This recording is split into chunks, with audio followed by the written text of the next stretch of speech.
Ó Mãe Santíssima, intercedei por nós para que possamos bem compreender os ensinamentos de vosso Divino Filho, nosso Senhor e Salvador Jesus Cristo, e as explicações dos pais da Igreja.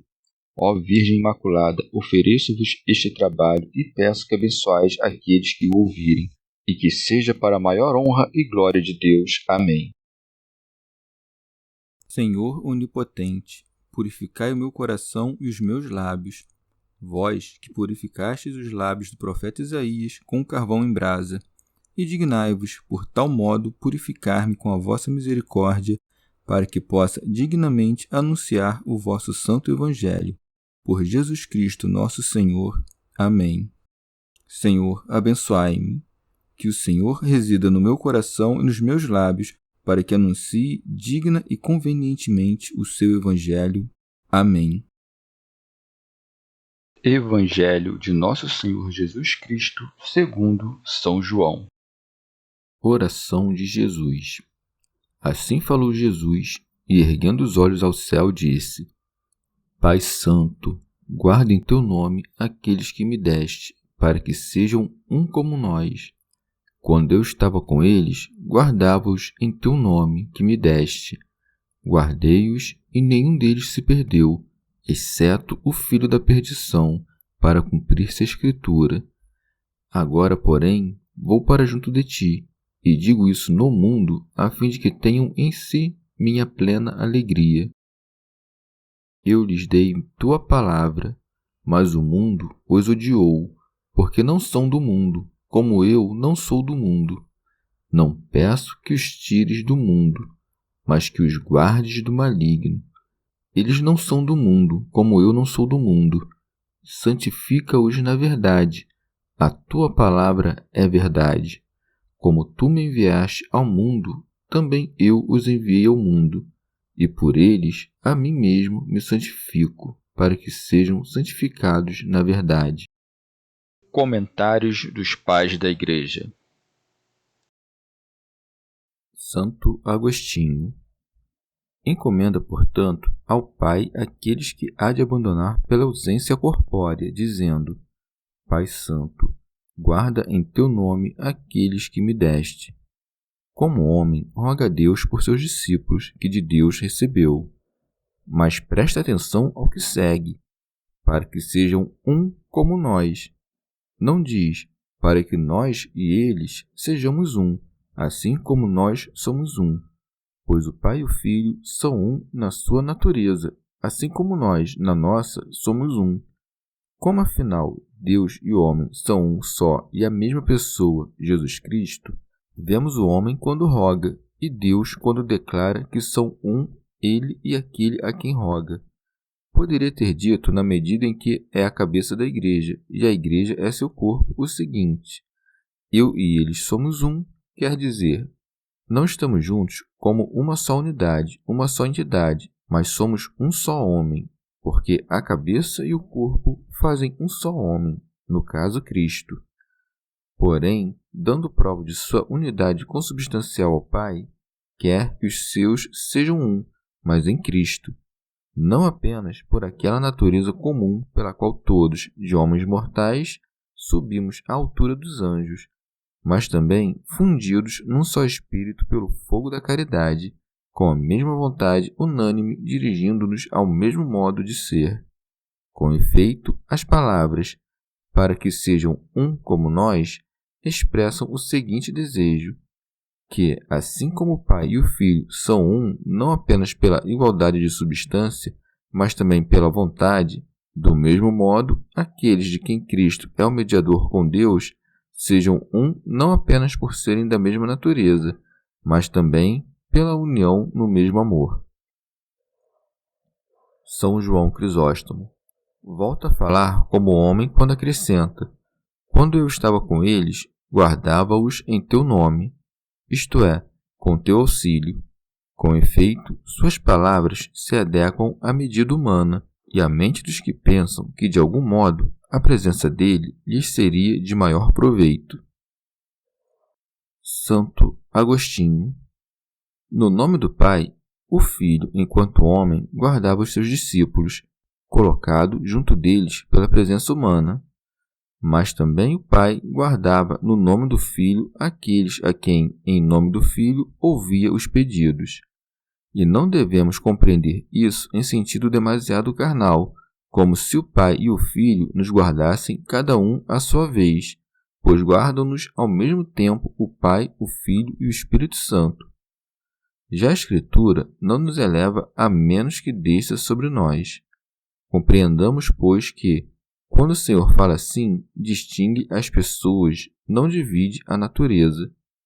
Quando, portanto, o Filho guardava os discípulos por sua presença corpórea, o Pai não guardava até que o Filho partisse para então substituí-lo no posto, mas ambos juntos os guardavam pelo poder espiritual. E quando o Filho retirou deles a sua presença corpórea, reteve com o Pai a guarda espiritual, porque mesmo quando o Filho, enquanto homem, os recebeu para guardar, não os tirou da guarda paterna. E quando o Pai os deu ao Filho para guardar, não os deu senão em cooperação com aquele mesmo a quem dava. Deu-os ao Filho enquanto homem em cooperação com o Filho enquanto Deus, pois segue: guardei-os e nenhum deles se perdeu, exceto o filho da perdição, isto é, o traidor de Cristo, predestinado à perdição, para cumprir-se a Escritura, isto é, a parte dela que profetiza sobre Judas, sobretudo o Salmo 108. São João Crisóstomo. É certo que apenas um deles se perdeu então, mas, mais tarde, muitos. Ao declarar nenhum deles se perdeu, quer dizer, no que depender de mim, não perderei nenhum, coisa que fala com mais clareza em outra passagem, não o lançarei fora. Caso se retirem por conta própria, não os arrastarei com o uso da força. Segue. Agora, porém, vou para junto de ti. Ora, como pudesse alguém perguntar: por acaso podes conservá-los enquanto te retiras? E pode, mas para mostrar o motivo por que fala nesses termos, acrescenta: e digo isso no mundo, a fim de que tenham em si minha plena alegria, isto é, para que não se deixem perturbar por ainda serem imperfeitos, já que, conforme indicava, era pelo gozo e pelo descanso deles que ainda usava essas palavras de fraqueza. Santo Agostinho. Ou ainda, foi expressado pouco acima no que consistia essa alegria, na parte em que diz: para que sejam um como nós. Essa sua alegria, quer dizer, o gozo que lhes conferia, diz Nosso Senhor que neles chegará a plenitude, e é por isso que declara dizer essas coisas estando ainda no mundo. Esta é a paz e a bem-aventurança do século futuro. Ora, como pode declarar que diz essas coisas estando ainda no mundo, se pouco antes dissera que já não está no mundo? É que, uma vez que ainda não partira, ainda estava por aqui, mas como estivesse por partir em breve, de certa forma já não estava aqui. São João Crisóstomo. Outra vez, o Senhor assinala a causa pela qual são dignos os discípulos de conquistar a proteção do Pai, dizendo: eu lhes dei tua palavra, mas o mundo os odiou.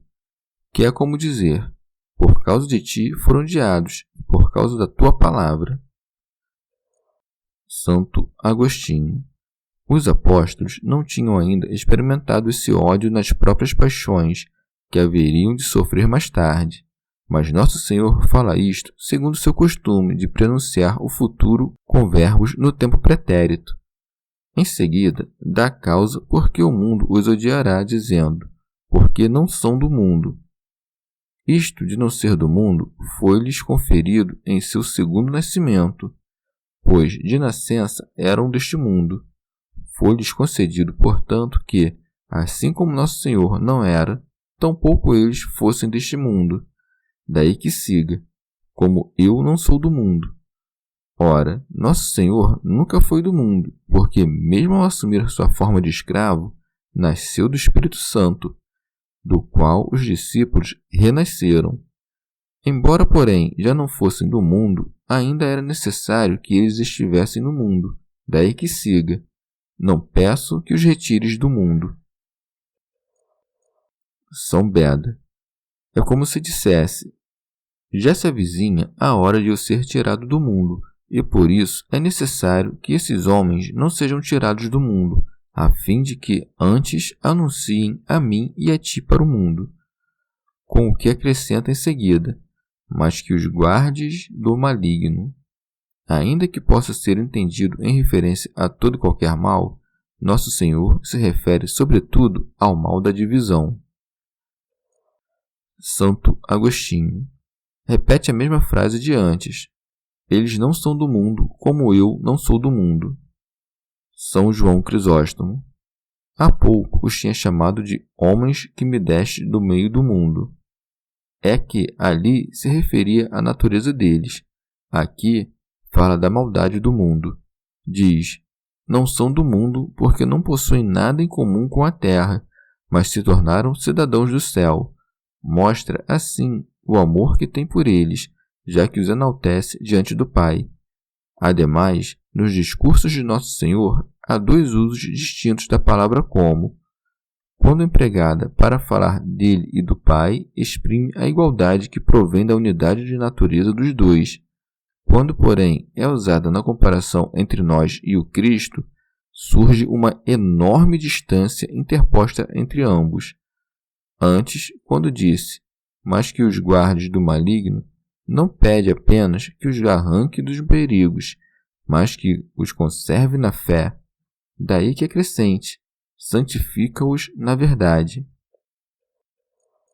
Santo Agostinho. E é assim: santifica-os pela verdade que são guardados do mal, coisa que pouco antes fizera objeto de sua oração. Pode-se perguntar como é possível que não fossem do mundo se ainda não estavam santificados pela verdade. Será porque, embora já santificados, ainda avançam na santidade, não sem auxílio da graça de Deus? Ora, são os herdeiros do Novo Testamento os santificados pela verdade da qual as santificações do Antigo Testamento não foram mais do que as sombras, e quando são santificados pela verdade, são santificados por Cristo, que disse: eu sou o caminho, a verdade e a vida. Daí que siga: a tua palavra é verdade. O evangelho grego diz logos, palavra, razão, que geralmente se traduz por verbo.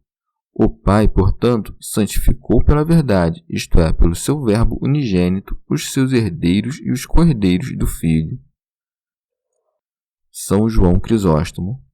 Ou ainda, santifica-os na verdade, quer dizer, torna-os os santos, dando-lhes o Espírito Santo e os retos dogmas. Os retos dogmas, afinal, ensinam a respeito de Deus e santificam a alma. E como aqui fala de dogmas, acrescenta: a tua palavra é verdade, o que quer dizer que ele não contém nada de mentiroso, nem exibe nada de figurado ou de corpóreo. Parece-me, ademais, que o pedido santifica-os na verdade significa ainda outra coisa, a saber, reserva-os para o sermão e para a prédica. Daí que acrescente: como tu me enviaste ao mundo, também eu os enviei ao mundo. Comentário de São Tomás de Aquino em forma de glosa.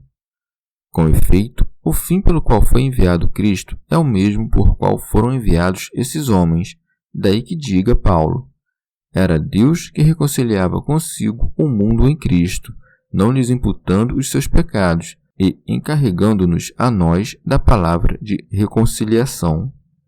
A palavra como, empregada por Nosso Senhor, não estabelece nenhuma semelhança entre ele e os apóstolos, senão a que é possível para a medida humana.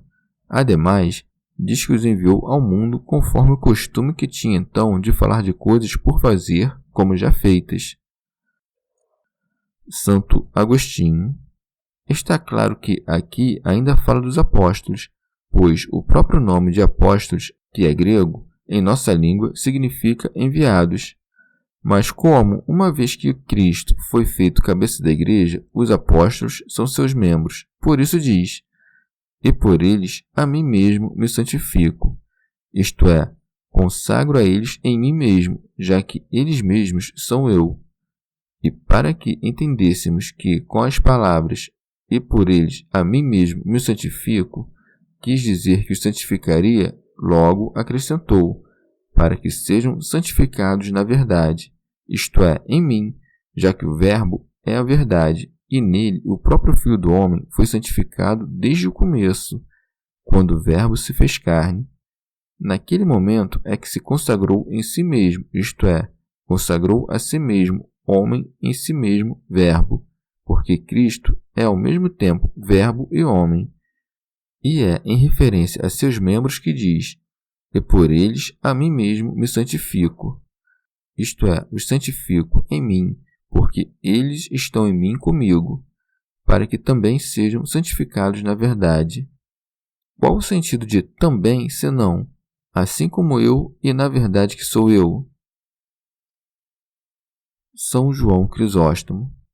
Ou ainda, e por eles a mim mesmo me santifico, quer dizer, ofereço-me a mim mesmo como vítima para ti. As vítimas, afinal, são todas sagradas, bem como tudo que seja dedicado a Deus. Porém, como nos tempos antigos a consagração era de uma figura, por exemplo, da ovelha, mas hoje é da própria verdade, Nosso Senhor acrescenta, para que também sejam santificados na verdade, porque também desses homens te faço oferenda. Assim fala, ou porque ele, que se oferece em sacrifício, é a cabeça dos outros, ou porque também os outros são chamados à imolação. Rogo-vos que ofereçais, diz o apóstolo, os vossos corpos como uma hóstia viva, santa, agradável a Deus. Chegamos ao fim de mais um dia de comentários da Catena Áurea. Muito obrigado por ficarem até aqui, que Nossa Senhora derrame suas graças sobre nós e até amanhã.